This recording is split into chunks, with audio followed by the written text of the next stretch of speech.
நம்ம வந்து இன்னைக்கு சூப்பர் ஹெல்தியான ஒரு பிரேக்ஃபாஸ்ட் செய்ய போறோம். ஈஸியா ஒரு கிரனோலா, இதுல வந்து பம்கின் சீட்ஸ், ஃபிளாக்ஸ் சீட்ஸ் இதெல்லாம் போட்ட ஒரு சூப்பரான வந்து ஒரு சீரியல். இது ஆல்மண்ட் மில்க் எடுத்து வச்சிருக்கிறோம். இன்னைக்கு பிரேக்ஃபாஸ்ட் தான் சாப்பிடுறோம். ஆனா டைம் மட்டும் யாரும் பாத்துறாதீங்க. சும்மா 1:30 மணி தான் வந்து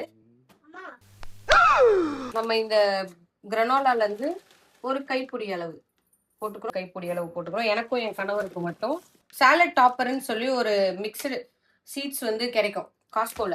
கிரான்பெரிஸ், பம்கின் சீட்ஸ், அப்புறம் சன்ஃப்ளவர் சீட்ஸ் இருக்கும். அதுல கொஞ்சம் இப்போ இதுல கொஞ்சம் ஆல்மண்ட்ஸ் வந்து நம்ம வந்து கிரேட் பண்ணி போட்டுக்கலாம். சாப் பண்ணி கூட போட்டுக்கலாம் கத்தியில. இருந்தாலும் நாங்கள் நவீன இயந்திரத்தை வச்சு தான் போடுவோம். ஹெம்ப் சீட், பாதாம் மில்கை ஒரு கப் ஊற்றிக்கிறோம். ஆளுக்கு ஒரு கப் ஊற்றிட்டு நம்ம வெட்டி வச்சிருக்கிற ஆப்பிள் ஆளுக்கு ஒரு கை தாராளமா போட்டுக்கிறோம். இல்ல நீ பாதி நான் பாதின்னு சண்டை போட்டுக்காம பிரிச்சுக்கிறோம். சர்க்கரை இனிப்பு எதுவுமே போடாமையும் சாப்பிடலாம், ஒரு பவுல்ல மட்டும். அவ்வளவுதான், நம்மளோட சூப்பரான ஹெல்தியான புரோட்டீன் ரிச்சான ஃபைபர் புரோட்டீன் எல்லாமே இருக்கிற ஒரு பிரேக்ஃபாஸ்ட் பவுல் ரெடி. 5 நிமிஷத்துல பிரேக்ஃபாஸ்ட் ரெடி. ஹெல்தியா சாப்பிடுறோம். A few moments later. Phone அப்படியே நடுவில்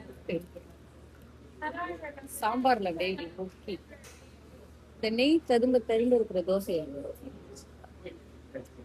அந்த ஆள்கிட்ட என்ன சொன்ன? நம்ம ஹெல்தியா டெய்லி சாப்பிடணும், ஓகேவா? ஏன்ட்ட என்ன சொன்ன? இந்த பூரி அப்படியே எடுத்து இந்த சோளையில அப்படியே போட்டு அப்படி எடுத்து இதுல உண்மை செத்த நேரம் மரம் இருப்போம். தேங்க்யூ.